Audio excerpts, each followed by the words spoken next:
Nous sommes en direct, je vous coupe un instant, vous venez de le voir, regardez, c'est en bandeau sur LCI, le chef d'état-major des armées, Pierre de Villiers, annonce sa démission. Je vous rappelle, et on devait en parler d'ailleurs dans cette émission, dans quelques instants, on va en parler tout de suite. D'ailleurs, il y avait un conseil de défense ce matin à l'Élysée qui réunissait les ministres de compétences, bien sûr, mais le président Emmanuel Macron et le général de Villiers. Vous vous souvenez, le général de Villiers, c'est quand même celui qui avait dit, je ne voudrais pas me tromper dans les propos, mais qui avait dit tout simplement qu'il n'aimait pas, je cite, se faire baiser. Il avait été d'ailleurs recadré sévèrement par le président le 14 juillet. Le chef des armées, regardez, c'est ce qu'avait dit le général de Villiers à l'époque, le chef des armées, Emmanuel Macron, qui désigne le patron des armées. C'est gravissime, c'est gravissime. C'est une crise... quasiment une crise institutionnelle. C'est vraiment, j'ai pas d'autre mot que gravissime. Le mépris avec lequel Emmanuel Macron a recadré un recadrage qui sortait de nulle part avec cette phrase « Je suis votre chef », en gros, c'est fermé là. C'est gravissime, c'est une vraie crise pour les armées, c'est un très mauvais signal envoyé à notre armée quand on sait que la France est l'un, quand même, des seuls pays qui fait la guerre aujourd'hui sur le terrain. C'est gravissime compte tenu des menaces intérieures et extérieures. Et ça ne va pas rassurer ni les troupes qui sont sur le terrain, qui ont quand même connu 2 ministres des armées depuis le début du quinquennat Macron, qui a débuté il y a 6 mois, à peu près, un peu moins. C'est vraiment un signe... C'est une vraie crise. C'est une vraie crise institutionnelle. Mais Emmanuel Macron avait mis de Villiers dans une position intenable en disant fermez votre gueule, si je puis m'exprimer ainsi, alors que oui, il avait promis Macron pendant la campagne électorale qu'il allait augmenter le budget des armes, et ensuite on voit qu'il y a une réduction de 850 millions, je pense, si je ne me trompe pas. Qu'est-ce qu'il aurait pu faire d'autre ? Il aurait dit, écoutez, moi, je suis d'accord avec Macron, on coupe dans les budgets, et il se serait ridiculisé, surtout après ce qu'il a dit l'autre jour. Donc, il n'avait pas d'autre option que de démissionner aujourd'hui, mais c'est vrai, vous avez raison, que ça plonge l'armée dans une situation très difficile, et c'est une vraie crise constitutionnelle en France. Effectivement, on dit Macron, il essaie de tout maîtriser, il veut tout contrôler. Là, c'est pas du tout maîtrisé, ce qui est en train de se passer, la démission de Pierre de Villiers, tout ça s'est passé quand même très vite. Oui, parce que dans le timing, je rappelle que normalement les 2 hommes devaient se voir en tête-à-tête vendredi et décider du sort de la personne que vous voyez descendre ses marches et monter dans sa voiture, le général de Villiers. Bien sûr, mais la citation que vous avez montrée du général de Villiers, qui en des termes assez crus défend en fait le budget de ses troupes, il l'a fait à huis clos devant une commission de la défense. Alors ça a fuité parce que voilà, des députés ont raconté ce qui s'est passé. C'est pas la première fois. Mais c'était voilà, exactement. Non mais on le savait, mais c'était pas public. Or, que fait Emmanuel Macron en réponse à ça ? Le 13 juillet, donc la veille du 14 juillet, à la réception qui est traditionnellement donnée au ministère de la Défense, il désavoue le général de Villiers devant ses propres troupes. Il désavoue le chef d'état-major des armées devant ses propres troupes. Et ça, c'est une erreur politique majeure vis-à-vis de l'armée. Humilier un homme, c'est compliqué. Humilier un militaire. Le chef d'état-major devant ses troupes. Surtout pour une phrase qui n'était pas officiellement dite en public. Voilà, oui. Exactement. C'est-à-dire que les contextes ne sont pas les mêmes. Alors que le général, pour être complet, de Villiers avait le lendemain du 14 juillet, je crois, ou dans l'après-midi sur son compte Twitter, lui parlait de confiance, que rien n'était possible en dehors de la confiance. Mais ça montre bien les limites de la rupture, là. C'est-à-dire qu'on voit bien, depuis le début, Emmanuel Macron est en rupture sur pratiquement tout ce qu'on a vécu jusqu'à présent. Ça montre bien les limites de la rupture, c'est-à-dire que cette phrase qui a été prononcée en huis clos, qui n'aurait jamais dû sortir, de la part d'un homme qui est respecté par toutes ses troupes, qui a largement démontré son professionnalisme, que personne n'a jamais remis en question. Donc un homme qui ne mâche pas ses mots. En clair, c'est quelqu'un qui va sur le terrain, qui accompagne les soldats, c'est quelqu'un qui ne lâche pas ses mots et qui dit... Je vous laisse dire, mais que nous sommes en guerre. Et alors que nous sommes en guerre, c'est quelqu'un qui dit à huis clos qui prononce cette phrase. Même si Emmanuel Macron, cette phrase lui est revenue, pourquoi provoquer, pourquoi être dans cette rupture-là ? Pourquoi pas plus de hauteur ? Mais encore une fois, non. C'est cet autoritarisme chez Macron. Encore une fois, cette personnalité de « je contrôle, je suis le chef et tout le monde est dans le rang », sans en mesurer les conséquences, parce que les conséquences sont énormes quand on vire un chef d'état-major des armées. Et aujourd'hui, de Villiers, franchement, il n'a pas d'autre solution Pas tellement, non, pas tellement. que de partir. Et d'ailleurs, c'est tout à son honneur. Je veux dire, quand on est placé dans cette situation, quand on représente ce qu'on représente, quand on a eu cette carrière-là, et quand on est désavoué de cette façon-là, et quand on est... Enfin, c'est très vexatoire quand même ce qui vient de se passer. Humiliant, disait Pierre. Humiliant. Il démissionne. Et il a raison de démissionner.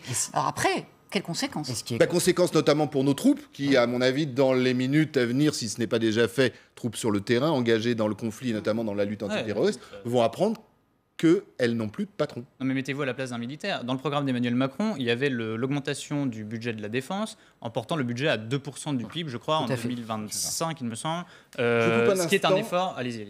Et vous allez poursuivre parce que vous parlez d'Emmanuel Macron. On a retrouvé justement ce que disait, c'était pendant la campagne, le 18 mars 2007 exactement. Il n'était pas président de la République, il n'était pas encore chef des armées. Il faut donner à la France les moyens d'une autonomie stratégique accrue. Je suis décidé à l'assumer en toute clarté. Cela veut d'abord dire des ressources adaptées aux enjeux. Nous devons augmenter notre effort de défense. Je propose donc de porter les ressources de la défense à 2% de la richesse nationale, mesurée en termes de produit intérieur brut, en 2025. Voilà, Louis Alter, vous avez l'élément que vous vouliez. Je vous laisse poursuivre. Donc, c'était dans son programme écrit noir sur blanc, dit devant des militaires, donc à la place d'un militaire, à la place du général de Villiers au premier chef. On voit ça dans le programme, on se dit, bon, eh bien, on va avoir des moyens. Et au début du quinquennat, Pierre de Villiers est reconduit dans ses fonctions pour 1 an alors qu'il était en train de passer la limite d'âge. Et à ce moment-là, il voit Emmanuel Macron et il obtient des assurances qu'effectivement cet engagement serait tenu et qu'il y aurait un effort de dépenses pour les armées. Or, qu'est-ce qu'il apprend quelques semaines après ? Qu'il va falloir faire 850 millions d'euros d'économies et que l'armée, c'est une première, devra elle-même trouver l'argent à la fin de l'année pour financer ses opérations extérieures. Alors qu'avant, c'était de l'interministériel, c'est-à-dire qu'on allait chercher de l'argent un petit peu partout pour essayer de boucler le budget des opérations extérieures. Ce qui, sur un plan comptable, n'était pas la meilleure des solutions, mais là, il apprend brutalement que finalement, c'est l'armée qui va devoir tout payer et donc faire encore plus d'économies que ce qu'on lui demande déjà. Donc, mettez-vous à la place du général de Villiers. Quand il voit ce revirement d'Emmanuel Macron, vraiment en quelques semaines au début de son mandat, il y a de quoi s'inquiéter, à la fois pour lui et puis pour les troupes qui sont sur le terrain. Évidemment, on peut s'attendre à ce que le... Et je le rappelle à dessein, mon cher Philippe, que la France est en guerre, on nous le dit depuis longtemps, qu'il y a des militaires qui, malheureusement, décèdent dans des opérations, et que les troupes sont au bout du rouleau, les troupes sont et matériel. Les troupes sont épuisées. Puis, il y a... Je ne comprends pas, excusez-moi, je ne comprends pas comment Emmanuel Macron, qui était quand même dans le gouvernement de François Hollande, finances, ne savait pas, quand il était candidat, quel était l'état des finances de la France avant de devenir président de la République, et comment on peut promettre une augmentation du budget. Pas de n'importe quoi, mais des forces armées en France qui sont, comme vous dites, en guerre au Mali, dans la République centrafricaine, en Irak. C'est quand même des gens qui sont au risque et péril de leur vie, de leur dire 3 mois après, écoutez, désolé, mais le FIC n'est pas là, et en plus, il faut économiser 850 millions d'euros. C'est quand même scandaleux. Donc, il n'avait pas le choix, de Villiers, que de démissionner. C'est une humiliation. Et on va partir... de l'économie, c'est la façon de dire les choses. Et comme la façon dont on dit les choses est plus importante que ce qu'on dit, la façon dont il a recadré... 13 juillet, 14 juillet, il était aux côtés de Villiers. On reverra certainement l'image dans ce commande-car sur l'avenue des Champs-Élysées. Vous l'avez vu, vous l'avez entendu, vous le voyez, vous le lisez sur le bandeau. Le chef d'état-major des armées, Pierre de Villiers, annonce sa démission sur AFP, mais confirmée. Et on va retrouver, nous, depuis l'Élysée, où il y avait ce matin, pendant que nous parlions, un conseil de défense, Marie Chantray, que vous voyez. Pierre Dumazeau, nos invités sur place, chère Marie, parlait de crise institutionnelle, de séisme. C'est une bourrasque qui souffle sur l'État et sur l'armée.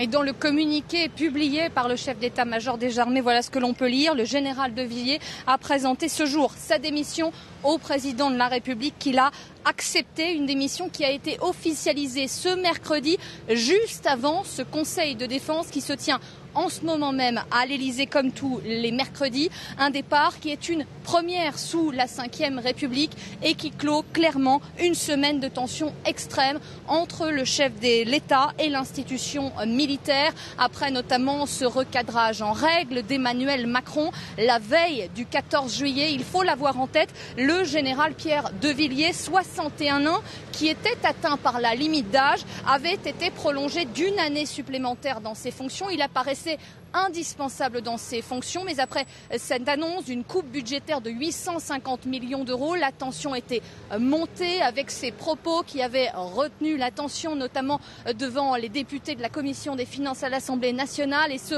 je ne vais pas me faire baiser, qui avait évidemment attisé la colère du chef de l'État. Il a pu se sentir trahi alors que le président lui avait promis une montée en puissance du budget. Bercy lui impose soudain cette coupe. Voilà ce qu'on avait pu estimer en privé du côté d'un gradé de haut rang, du côté de Pierre de Villiers, une démission qui est donc une première, on le rappelle, sous la Ve République, et qui est un coup dur, très dur pour le chef de l'État Emmanuel Macron, qui d'ailleurs doit se rendre demain à Istres sur une base militaire, s'adresser aux forces armées, et forcément, de manière plus ou moins directe, il en sera question. Merci beaucoup Marie. Je rappelle que vous étiez à l'Elysée. Le communiqué est tombé juste avant le Conseil de défense. Vous nous faites vivre, si vous avez des réactions, bien évidemment, toute la journée, mais également dans cette émission. Alors, extraordinaire information de Marie, le président qui va à Istres sur une base militaire. Quand on est militaire, je crois que quand on ne veut pas recevoir un ordre ou quand on le refuse, on tourne les talons et on tourne le dos. C'est des choses qui peuvent être possibles. Vous pensez que l'armée est choquée ? Ah oui, l'armée, bien sûr. Déjà, il faut quand même rappeler, avant Pierre de Villiers, l'armée a connu 2 ministres, quand même. 2 ministres. Je veux dire, la première qui a été nommée, Sylvie Goulard, est partie, remplacée par une autre. Bon, déjà, mauvais signe. Ensuite, là, Pierre de Villiers, première sous la Ve République, ce qui a été rappelé, humiliation totale du chef major des armées. C'est vraiment... c'est un mépris, c'est un très mauvais signal envoyé. Et je le répète, on a des militaires au bout du rouleau, avec des moyens matériels qui sont quand même assez précaires, sans argent. On a des forces d'opération sentinelles qui sécurisent notre pays, qui sont elles aussi épuisées. On fait la guerre sur des terrains extérieurs et on envoie ça comme signal. Alors, quelle honte! On est en direct dans cette émission, vous le savez, et on est en direct avec Florian Philippot. Vous venez d'apprendre cette décision du chef d'état-major des armées. On parle ici sur ce plateau de crise institutionnelle, de séisme, de désaveu. Est-ce que vous avez d'autres qualificatifs et surtout d'autres commentaires sur ce qui vient de se passer ? D'abord, je rends hommage au général de Villiers, qui est un grand soldat et qui ne cautionne pas le saccage de l'armée, qui va continuer et s'accentuer. Et je pense évidemment que c'est une très mauvaise nouvelle pour notre armée, pour la nation tout entière, puisque ça dépasse largement le cadre de la défense nationale. Vraiment, Macron a fait le choix du sacrifice budgétaire, avec déjà ces 850 millions d'euros de crédit en moins cette année. C'est terrible parce que notre armée est déjà à l'os, parce que nos soldats qui sont pourtant extrêmement valeureux, qui payent de leur vie, régulièrement, on le sait, le combat pour la France et pour la liberté, vont avoir des équipements encore moins sécurisés, vont être dans une situation encore plus précaire. Et la voix de la France en pâtira. Je crois que le président Macron doit se ressaisir. Il lance là un très très mauvais signal, il fait un très mauvais choix et il met en danger la sécurité de notre pays. Florian Philippot, on parlait sur ce plateau de crise institutionnelle et Marie Chantrey, qui était en direct depuis l'Elysée, nous disait que normalement le président Emmanuel Macron doit demain rencontrer des troupes françaises. À votre avis, quelle peut être ou quelle va être la réaction de l'armée, communément appelée la Grande Muette, mais qui visiblement, après ce qui s'est passé, l'est de moins en moins? Je pense que, vous savez, notre armée obéit malgré tout au chef des armées. Je n'imagine pas autre chose. Je sais que ça gronde en interne et que ça gronde très légitimement. Peut-être d'autres voix s'élèveront-elles.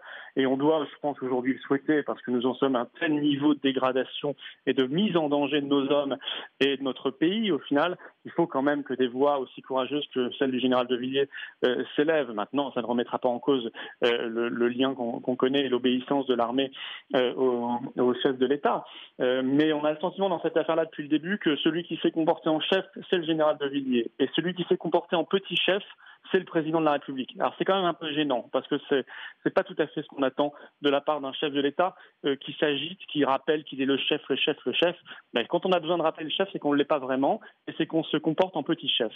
Petit chef pour un petit budget des armées, petite ambition pour la France et petite sécurité pour nos soldats et notre pays. C'est tout à fait dangereux, c'est tout à fait irresponsable. Merci beaucoup pour cette première réaction sur LCI, Florian Philippot. On va revenir sur ce plateau, bien évidemment. Juste, nous sommes en direct avec Daniel Fasquelle. Daniel Fasquelle, vous l'avez appris, vous aussi, cette démission, elle n'était pas attendue. Il y avait normalement une réunion, un face-à-face, un tête-à-tête entre Emmanuel Macron et le général de Villiers, chef d'état-major des armées. Et ce grand militaire a préféré claquer la porte à défaut de tirer son chapeau et son képi surtout au président et de suivre ce qui n'était pour lui visiblement insuivable, c'est-à-dire des coupes budgétaires. Votre réaction ? Écoutez, moi je comprends tout à fait la décision du général de Villiers. Et très franchement, dans cette affaire, le président de la République s'est très mal comporté. Il n'a pas été du tout à la hauteur de la fonction présidentielle. Il y a eu là un petit accès d'autoritarisme. On n'humilie pas le chef d'état-major de nos armées, surtout dans le contexte que l'on connaît. Et puis on voit bien que le président de la République est empêtré dans ses contradictions, puisqu'il n'a cessé de dire qu'il allait augmenter le budget de la défense. Et l'une de ses premières décisions budgétaires, c'est de diminuer le budget de la défense. Sur le fond, comment donner tort au général de Villiers? Et le général de Villiers a fait cette remarque de bon sens devant, ici à l'Assemblée nationale, la commission de la défense, et non pas en public. Et ensuite, il a été humilié en public quand on est président de la République. On ne prend pas comme ça à partie à l'occasion du 14 juillet dans l'enceinte du ministère de la Défense le chef d'état-major devant ses troupes. Enfin, franchement, moi je trouve que le comportement du président de la République a été complètement déplacé dans cette affaire et j'espère que ça ne se reproduira plus. J'espère surtout qu'on va enfin apporter un vrai soutien à nos militaires qui aujourd'hui sont avec des moyens budgétaires très réduits, engagés sur des théâtres extérieurs d'opérations qui sont extrêmement difficiles et qui mettent leur vie en danger. Merci beaucoup d'avoir été avec nous. Merci de nous avoir réservé cette première réaction, Daniel Fasquelle. Unanime pour l'instant, hein, on entendra le général Desportes dans quelques instants. Les gens sont, et il n'y a pas d'autre mot, choqués. Personne ne pensait que ça pouvait arriver et pourtant la crise avait été étalée le 13 et le 14 juillet, vous l'avez dit, sur la place publique. Il y a quelque chose, moi, ce qui m'avait frappé pendant la primaire, pendant tous les débats, c'était ce que je trouvais que Macron avait beaucoup de mal à maîtriser ses émotions. Moi, c'est ce que je percevais systématiquement lors des débats. Et tout à l'heure, vous avez dit, hier, il a joué le rôle du papa avec les députés. Là, ça se transforme quand même en petit chef. Non, et là, il joue le rôle de l'enfant. C'est-à-dire qu'il cherche les limites. Jusqu'où je peux aller, jusqu'où je peux aller sans qu'il n'y ait de conséquences.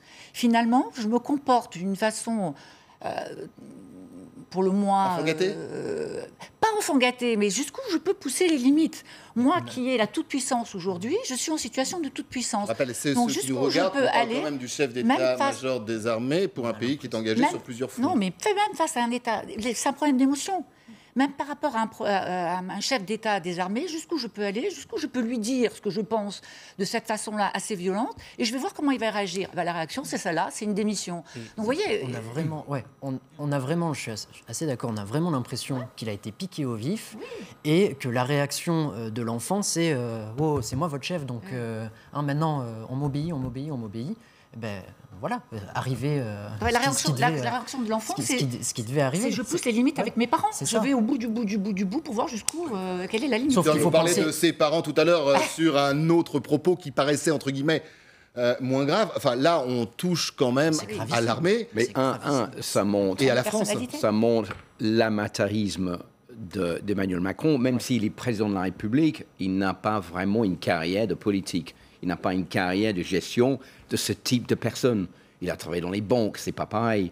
Il a travaillé au ministre des Finances. C'est pas la même chose. Vous êtes en train de jouer avec la vie des gens, avec les soldats, avec les familles, avec les amis de ces personnes. Donc, c'est complètement différent par rapport à une vie dans une banque où on vit avec des gens et on s'en fout, ils trouveront un boulot ailleurs.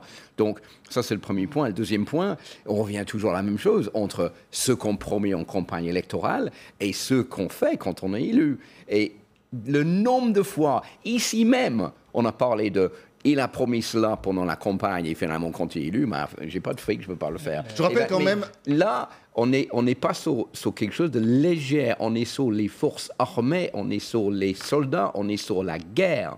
Donc, s'il faut couper dans un budget, mais bon Dieu, il ne faut pas couper dans ce budget-là. La France en a besoin. Donc, et 850 millions, je suis désolé, c'est peut-être beaucoup pour les armées, mais dans le budget de l'État, mais c'est une goutte d'eau. Donc, il fallait peut-être trouver cet argent ailleurs. C'était la faiblesse de Macron pendant la campagne. En plus, c'était le régalien. C'est-à-dire que du fait de sa carrière, du fait de son passé, il était beaucoup plus porté naturellement vers les sujets économiques que sur l'armée, la défense, la sécurité. Et là, il s'affaiblit sur le sujet sur lequel il était déjà faible avant son élection. Nous vivons en direct, effectivement, cette démission du chef d'état-major des armées qui n'était pas au Conseil des défenses ce matin aux côtés du président de la République. Et nous avons le général Dominique Trinquant qui est avec nous, mon général. Cette nouvelle, vous l'avez apprise comme nous, quasi en direct. Réaction d'un militaire sur ce qui vient de se passer ici, vous l'avez peut-être entendu sur le plateau. On a parlé de crise institutionnelle, de séisme. Votre avis ? Oui, eh bien écoutez, pour moi c'est d'abord une très grosse déception personnelle. J'ai un grand respect pour le général de Villiers et je pensais qu'il pourrait surmonter la crise et avoir un accord. Deuxièmement, pour moi c'est un gâchis. Le président a mis tout ceci dans une situation difficile et toutes les belles images qui avaient un peu rassemblé les armées derrière lui sont gâchées par cette opération. Parce que les premières visites d'ailleurs du président Macron ont été pour nos troupes au Sahel. C'est un pas de trop du président, c'est un défi contre l'armée.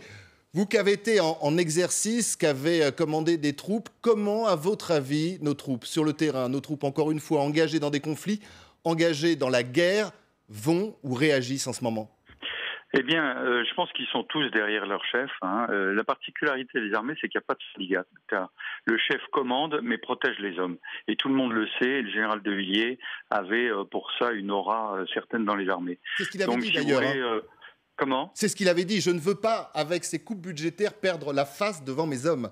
Oui, il dit je pourrais plus les regarder dans les yeux. Ça je comprends parfaitement. Donc, mais je pense que sur le fond, si vous voulez, il y a un vrai problème et qui a à voir ni avec le général de Villiers ni avec le président. Le fait qu'un général en charge des affaires s'exprime devant la commission de la défense est parfaitement normal. Qu'il ait des écarts de langage, c'est un peu notre propre, nous militaires, et ça appuie la conviction que nous avons. Mais ensuite, que des députés fassent fuiter ce qui s'est dit en commission pour abreuver les médias et faire monter l'espèce de tohu-bohu qui est monté en 48 heures, c'est absolument scandaleux.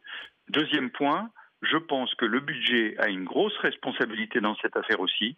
Il a profité de la vacance, sans être une vacance, mais vous savez qu'il y a eu un changement de ministre des Armées en un mois et demi. Il y en a eu 3, Monsieur Le Drian, Madame Goulard et maintenant Madame Florence Parly. Eh bien, ils ont enfoncé leur coin comme ils savent le faire. Pour eux, le budget des armées est un budget comme les autres. Je suis désolé, pour les citoyens français, il n'est pas un budget comme les autres. Et donc, je pense que là, il y a une responsabilité forte d'un certain nombre d'élus et du budget sur ce dossier. Merci beaucoup d'avoir été avec nous, mon général. Très intéressant ce qui a été dit, cette opposition, ces deux mondes entre le politique, les politiques, et puis celles et ceux qui sont aujourd'hui chargés de notre sécurité. Il y a un homme qui est au carrefour de la politique et de la défense, c'est Jean-Yves Le Drian, et j'aimerais beaucoup savoir ce qu'il pense de ce qui est en train de se passer en ce moment. Je ne pense pas qu'il soit tout à fait raccord avec la démission de Pierre de Villiers, avec lequel il a évidemment beaucoup travaillé. Pourquoi Jean-Yves Le Drian a été écarté du ministère de la Défense ? Visiblement parce qu'Emmanuel Macron, au début de son quinquennat, avait une volonté de justement prendre la main sur ce sujet-là. Il a, dans sa conception jupitérienne du pouvoir, c'est lui le chef des armées. Et avec Le Drian, ça ne serait pas passé. Et Le Drian était pour lui devenu un peu trop puissant. Il avait pris vraiment un rôle de... Ce que vous laissez entendre, c'est-à-dire que la même chose avec Jean-Yves Le Drian, ministre de la Défense ou des Armées, on appelle ça comme on veut, il aurait démissionné en même temps que le général de Villiers. Je ne suis pas sûr que ça soit passé comme ça en même temps. Donc ce qui va être intéressant, c'est les réactions. Alors je ne suis pas sûr que Jean-Yves Le Drian dise vraiment ce qu'il pense de ça, mais le président de Macron, il ne dira rien. Le président de la commission de la Défense à l'Assemblée voyez. C'est vraiment un macroniste de la première heure. Jean-Jacques Bridet, c'est un député macroniste. Or, il a été parmi les premiers à soutenir le général de Villiers contre Emmanuel Macron. Emmanuel Macron, qui est quand même l'homme politique auquel il a prêté allégeance. Donc on montre bien que même dans le camp du président, ça va grogner. Alors, la gendarmerie fait également partie de l'armée, partie intégrante. Bertrand Soublé est avec nous. Réaction, là aussi, à cette démission. Tout simplement, un général, le chef d'état-major des armées, vient de claquer la porte. Oui, bonjour. Bon, écoutez, je ne suis pas persuadé qu'il faille présenter des choses comme ça, qu'il ait claqué la porte. En tout cas, il a pris ses responsabilités. Pierre de Villiers est un grand chef, comme on en a quand même rarement eu dans ces 40 dernières années. Il a été au cœur d'une espèce, j'allais dire, d'imbroglio politico-médiatique que beaucoup de militaires ne comprennent pas d'ailleurs. Parce que quand un grand chef va s'exprimer à la demande de la représentation nationale devant une commission, il est tout à fait naturel qu'il dise les choses. Alors, comme disait Dominique Trinquant, on le dit avec évidemment notre vocabulaire, notre culture, et parfois, c'est un tout petit peu parfois en dehors des clous, mais c'est aussi notre rôle, et c'est le rôle des grands chefs de dire la vérité et de dire les choses telles qu'elles se présentent aux élus de la nation, parce que les élus de la nation ont aussi une grande responsabilité, c'est celle de voter les budgets. Et les budgets sont extrêmement importants pour la vie des armées. Et évidemment, lorsque Pierre de Villiers défend les intérêts de ces armées, des armées dont il est le chef d'état-major, il est normal que lorsque il s'est exprimé et qu'il a donné sa position et qu'il voit que sa position n'est pas entendue et que le budget des armées prend une petite déflation qui représente quand même 850 millions d'euros, qu'il puisse avoir une réaction. Parce que la différence entre les hommes politiques et les chefs militaires, c'est que les chefs militaires ont la responsabilité de la vie de leurs subordonnés, en OPEX notamment, mais aussi sur l'ensemble du territoire national. C'est ça la grande différence. Et merci beaucoup, mon général, d'avoir été avec nous. Oui, c'est ça la grande différence, parce que celles et ceux aujourd'hui qui nous protègent ont la responsabilité de leurs hommes. Il nous reste quelques secondes dans la médiasphère, mais bien évidemment, cette page spéciale continue sur LCI avec toutes les rédactions et les réactions après cette démission du général de Villiers. En quelques mots, ce qui vient de se passer, petit tour de table pour vous, c'est... Moi, je pense que c'est une mauvaise gestion des émotions. Et franchement, c'est ce que j'ai toujours constaté auprès d'Emmanuel Macron. Je pense que c'est quelqu'un de forcément très intelligent, très malin, mais qui a un problème de gestion des émotions et que donc il faut qu'il apprenne à se contenir. Pierre Dumazeau, pour vous, c'est... C'est une crise majeure, institutionnelle. C'est aussi un choc. C'est vraiment quelque chose d'extrêmement mauvais. Et je le répète, moi, le seul mot qui vient à l'esprit, c'est crise et choc. Pierre, Louis, pardon. C'est le prix de la première grande erreur politique du président en ce début de quinquennat. Ce qui se passe pour Emmanuel Macron, c'est qu'il vient d'apprendre que quand on est élu président de la République, on ne peut pas faire une politique avec une calculette à la main, surtout dans les secteurs qu'on a mis, parce que ça ne se gère pas de la même manière que les autres secteurs de la société française. Merci beaucoup à tous les quatre. Merci à vous de nous avoir regardés. Voilà cette information encore une fois. Le général Pierre de Villiers a démissionné, et ce, avant le Conseil de défense qui avait lieu ce matin à 9h à l'Élysée. Toutes les réactions, les directs, les duplex, c'est à suivre sur LCI. Hélène Lecomte reprend la barre, reprend la main. À demain.